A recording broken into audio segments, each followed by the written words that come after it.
Fred said, my name is Matt. I am whatever God calls me to be on that day.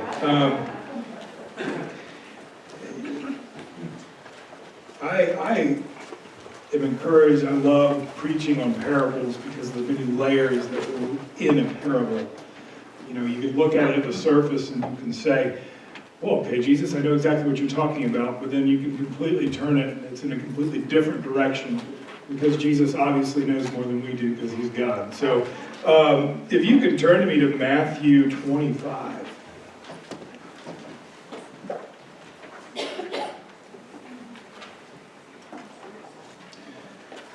We're going to be reading from verse 14 in Matthew 25. It's the parable of the talents. I'll give you a minute to get there.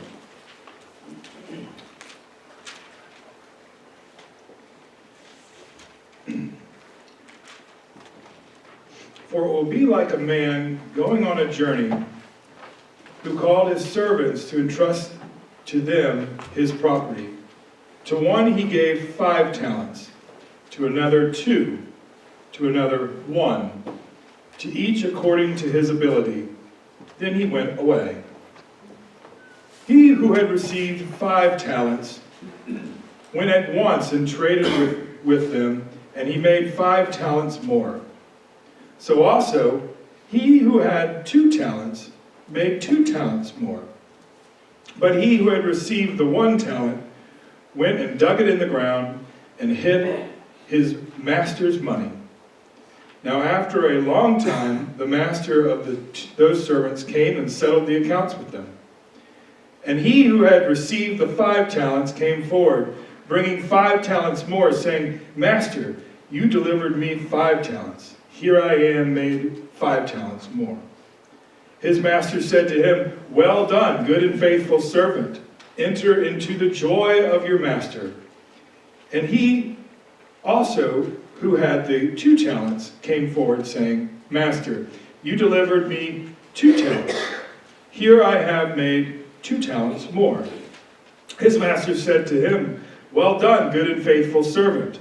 You have been faithful over little, and I will set you over much. Enter into the joy of your master. He who had received the 1 talent came forward, saying, Master, I knew you to be a hard man, reaping where you did not sow, and gathering where you scattered no seed. So I was afraid, and I went and hid your talent in the ground. Here you have what is yours. But his master answered, You wicked and slothful servant, you knew that I reap where I have not sown, and gather where I scatter no seed.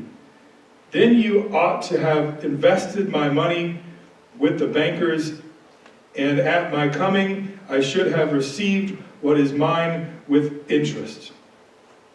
So take the talent from him, and I'll give it to the man who has 10 talents. For to everyone who has will be given more, and he who has an abundance, and he will have an abundance. But from the one who has not, even what he has will be taken away, and cast the worthless servant into the outer darkness, in the place where there will be weeping and gnashing of teeth. Okay, so who knows what a talent is? 15 years' wages. 15 years' wages. So even 1 talent was a lot of money. I mean, imagine whatever you're making now, 15 years' worth is put in your plate. And that's what this parable is. So it gives you perspective that even the 1 still had much. Even though it wasn't as much as 5, it still was enough for 15 years' salary. This parable is taught in many different areas, and me coming up with a Lutheran background is usually during a time where we're asking for giving, a time where we're asking for your stewardship and your commitment for the year. What are you going to give so we can create the budget? That's not what we're here for. We do our budget off of faith, and it's already been signed and sealed, and it's the middle of the year at this point. So, another pastor would like to preach on your God-given talents. It's called a talent. Why wouldn't it be your God-given talents? So is it doing ministry with young kids at a preschool? Is it singing or financials and helping the church? Is it all the different things that we're doing to help the church? Or what are you not doing to help the church? Are you burying your talents? Sure, it's that too. But I challenge you to say, what happens if it's the gospel? What happens if it's the gospel that you're taking the talents that God's given you and you're not using them to give the gospel? Now, last night there was a man that saved 75 million people.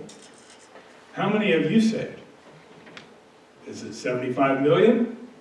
I don't know. It might be, but that would be really cool. But the reality is, we often relate not to the first one, not to the second one, but to the third one, because we're scared.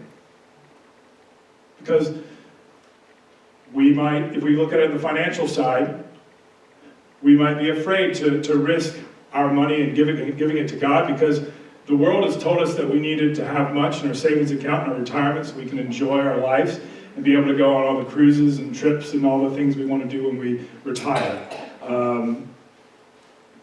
If it's our God-given talent, sometimes we might be a good singer, but to get up on stage is a whole other thing. To be able to sing in the shower is great, but to get up on stage is very daunting and scary. Or if it is the gospel, for some reason the world has told us to walk across the street to go talk to someone about God is taboo, and we feel like we might be insulting them, and we feel like we'll be rejected. It's just the same as a teenager walking to a girl. They feel they're going to get rejected, they don't do it. All too often I find myself in that situation where I know I should be going to talk to someone about God, yet I choose not to.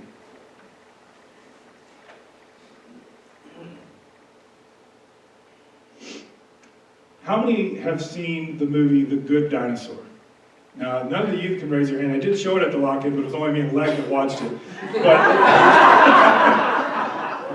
if you haven't seen The Good Dinosaur, it's Pixar's latest movie. They did 2 movies this year, so a lot of people saw the Inside Out. This is their fall version that came out. It's called The Good Dinosaur. It's a little out there. It's as if the asteroid didn't come and the dinosaurs became the primitive and settled and became advanced, and the humans weren't. So it's far-fetched. Got it. We're not going down that path. But in The Good Dinosaur, it's a movie about a young apatosaurus named Arlo, who yearns to be a good, courageous dinosaur as opposed to a cowardly one, and as his parents perceive him. Arlo is not very adventurous, and he is easily scared by places and creatures that he is unfamiliar with. And an incident where Arlo falls into a river, bangs his head, becomes unconscious, and swept away in a storm, he wakes up to find himself far from home, facing situations he has always feared. To survive the journey home, he must become accustomed to confronting dangers and facing the unknown.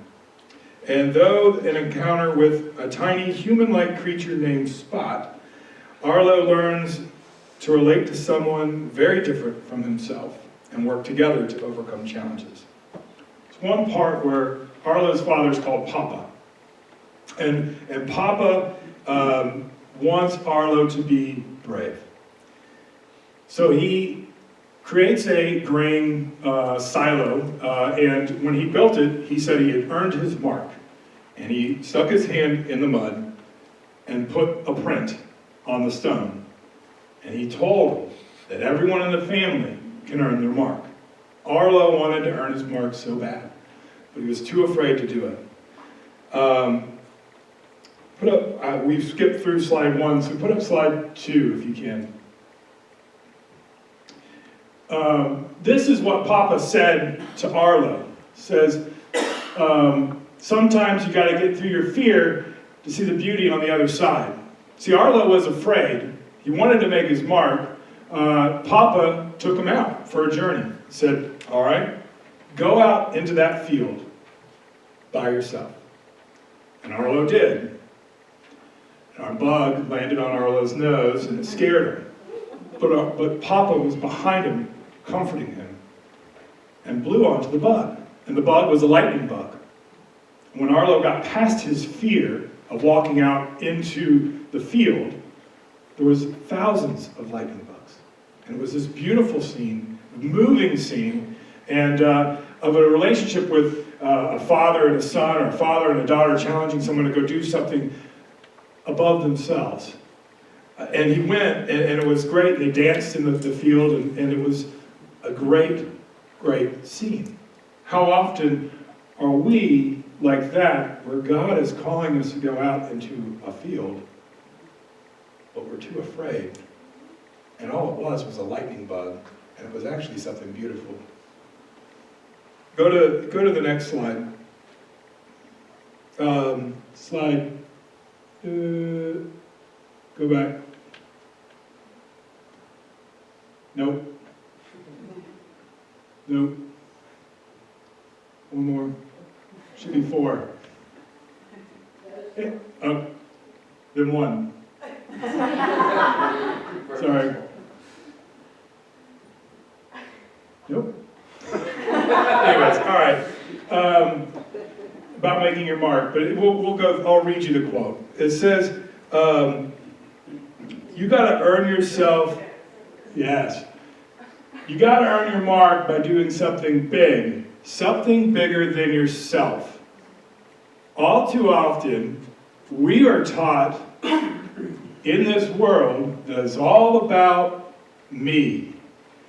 And as Rick Warren would always say, it's not about me, it's about God. We are called to do something bigger than ourselves. Just as Arlo was taught by his papa, we're taught by our papa, our father, that we are to go do something bigger than ourselves, and that's how we earn our mark. You don't just earn your mark by bringing Christ into your life. That, yes, is a mark, and yes, you are saved. But what are you doing it for others? How are you spreading that mark? That is what this parable is saying. When I've given you my life, when I've given you everything I had to save you, and all I'm asking in return is to let someone else know, yet we're afraid to go into the